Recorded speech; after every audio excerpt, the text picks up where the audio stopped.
કૃષ્ણ મિત્રો, આજે આપણે શિયાળામાં ખવાતી બાજરીના વડા બનાવીશું. એની માટે મેં 1 કપ છાશ લીધી છે. તમારી પાસે દહીં હોય તો તમે ખાટું દહીં પણ લઈ શકો છો. 2 ચમચી જેટલો ગોળ લીધો છે. આ બંનેને આપણે બરાબર મિક્સ કરી લઈશું. ગોળને બરાબર ઓગાળી લઈશું અંદર આ રીતે. ગોળ અને છાશ મિક્સ થઈ ગયું છે સરસ, તમે જોઈ શકો છો. હવે આપણે એમાં મસાલા કરીશું. 1 ચમચી હળદર, 1 ચમચી લાલ મરચું, 2 ચમચી સફેદ તલ, 2 ચમચી આદુ મરચા લસણની પેસ્ટ ઉમેરીશું. શિયાળામાં લીલું લસણ મળે છે તો લીલું લસણ ઉમેરીશું. 1 વાડકી લીલા ધાણા ઉમેરીશું. ચમચી મીઠું ઉમેરીશું. 5 ચમચી જેટલો આપણે ખાવાનો સોડા ઉમેરીશું. ચમચી જેટલું આપણે તેલ ઉમેરીશું. અંદર લોટનું માપ લીધું 1 વાટકી ભરીને 1 વાટકી ભરીને આપણે મેથીની ભાજી લઈશું. આ બધી વસ્તુને આપણે હાથેથી બરાબર મિક્સ કરી લઈશું. આપણે એમાં 2 વાટકી બાજરીનો લોટ ઉમેરીશું.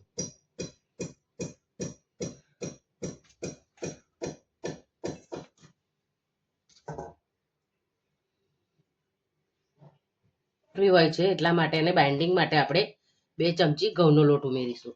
આ માટે 2 ચમચી આપણે ચણાનો લોટ ઉમેરીશું. બધી વસ્તુને બરાબર આપણે મિક્સ કરી લઈશું એકદમ સરસ રીતે. તો આપણો લોટ સરસ સોફ્ટ બંધાઈને તૈયાર થઈ ગયો છે. અને મેં જે 1 કપ છાશ લીધી એનાથી જ બાંધ્યો છે. મારે પાણી કે છાશ કાંઈ ઉમેરવાની જરૂર પડી નથી. હવે આપણે એને ઢાંકીને 10 મિનિટનો રેસ્ટ આપીશું.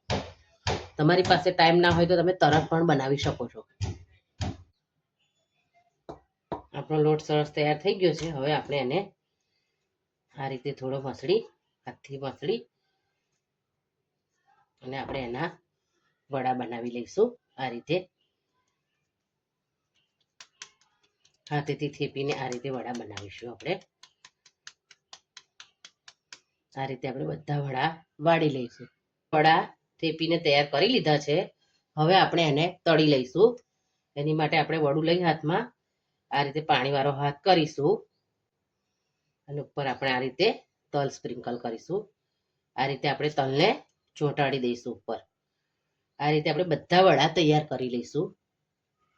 વડા બધા તલ લગાડીને તૈયાર કરી લીધા છે. હવે આપણે ગરમ તેલમાં એને તળી લઈશું.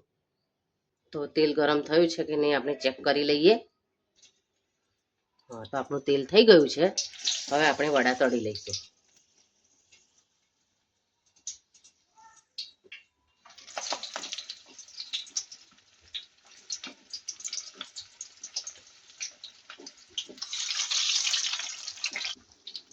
તમે જોઈ શકો છો આપણા વડા એક સાઈડે સરસ ગુલાબી રંગના થઈ ગયા છે.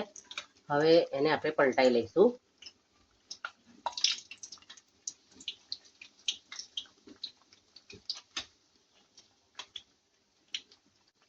આ રીતે આપણે બધા વડાને પલટાઈ લઈશું. આપણા વડા તળાઈ ગયા છે. હવે આપણે એને પ્લેટમાં લઈ લઈશું. તો તૈયાર છે આપણા મેથી બાજરીના વડા, જેને મેં લીલી ચટણી સાથે સર્વ કર્યા છે. તમે એને દહીં સાથે અને ચા સાથે પણ ખાઈ શકો છો. જો સરસ કેવા ક્રિસ્પી તૈયાર થયા છે. તમે જોઈ શકો છો. જોતા જ ખાવાનું મન થઈ જાય એવા છે. તો તમને મારા મેથી બાજરીના વડા કેવા લાગ્યા એ કમેન્ટમાં લખીને જરૂર જણાવજો. Thank you.